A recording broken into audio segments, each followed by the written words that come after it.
মেনে চলতে পারবো না। আমরা আমাদের সম্পত্তি রক্ষা করতে জানি এবং আমরা এই সম্পদ আমাদের রক্ষা করব। তথাপিও আমরা যেহেতু একটা গণতান্ত্রিক দেশ, গণতান্ত্রিক নিয়ম মোতাবেক আমরা এই সংবিধান পদ্ধতিতে আমরা এই প্রতিবাদ জানাবো এবং আমরা মুসলিম পার্সোনাল ল বোর্ডের যে সিদ্ধান্ত অনুযায়ী যারা তারা সে সিদ্ধান্ত নিবে সেই সিদ্ধান্ত মেনে নিব। আমরা মেনে নিয়ে আমাদের কার্যকলাপ চলবে। এই সিদ্ধান্ত মোতাবেক যে আজকের এই প্রতিবাদ শেষ এই নয়, আমরা ভবিষ্যতে আরো বড় পরিসরে প্রতিবাদ করার চেষ্টা করব, যাতে এই সংশোধন যেটা বিল পাস হয়েছে এটা যাতে কোনো রকম পাস না হয় সেইভাবে আমরা। তথাপি আমরা আমাদের সুপ্রিম কোর্ট প্রধান জাস্টিস মহাশয়কে অনুরোধ করছি, ওনার কাছে যে এই বিল নিয়ে যে এই 2-4টি কেস দিয়েছে মুসলিম পার্সোনাল ল বোর্ড, যাতে একটা সুন্দর সিদ্ধান্ত নেয়, যাতে যেই পক্ষপাতহীন একটা সিদ্ধান্ত যাতে এই সুপ্রিম কোর্ট নেয়, সেটা আমরা আশা রাখছি আমাদের প্রধান বিচারপতির কাছে এবং রাষ্ট্রপতির কাছে রাখছি, অনুরোধ রাখছি তিনি যাতে এই সর্বসম্মতিক্রমে যেটা তিনি সিদ্ধান্ত নিতে পারেন। লাস্ট অপশন যেটা রয়েছে স্বাক্ষর, সেই স্বাক্ষর না নিয়ে তিনি এটা সংশোধন আবার রাজ্যসভায় লোকসভায় ফেরত পাঠিয়ে দেন, যাতে বিলটা আবার একটু সংশোধন করা যায়। সেই ব্যাপারে আমি রাষ্ট্রপতির কাছে অনুরোধ রাখছি।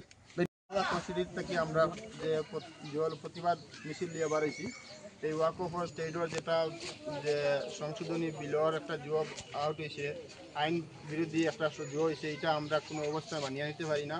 ওয়াক অফ স্টেটর যে সম্পত্তি যেগুলো আসলে এই সম্পত্তিগুলো হইয়া থাকলো একজন মানুষের নিজের সম্পত্তিটা হে ওয়াক অফ মানে ফি সাবিলিল্লাহ আল্লাহ আসতে আল্লাহর নামে মসজিদ মাদ্রাসা কবরিস্তানের নামে দেওয়া হয় বা অথচ অন্যর নামে হস্তান্তর না করার লাগিয়া এই জিনিসটা দেওয়া হয়েছে, এই জমিটা দেওয়া হয়েছে।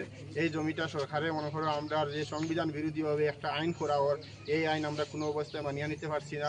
অবশ্য মুসলিম পার্সোনাল ল বোর্ডও মানবো না, আমরা মানছি না, অথচ মানবো না। এই আইনটা প্রত্যাহার করার জন্য আমরা যতটুকু পর্যন্ত মিছিল করা লাগে আমরা সাংবিধানিকভাবে আমরা আন্দোলন চালিয়ে যেতে হবে, চালিয়ে যাইমু অতদিন পর্যন্ত এই আইনটা সংবিধানটা প্রত্যাহার তত পর্যন্ত আমরা রাস্তাঘাটে আমরা সব জায়গায় আমরা একত্রিতভাবে ঐক্যবদ্ধ হইয়া এই জোয়ার মধ্যে আমরা সবসময় জোর চালিয়ে যাইমু।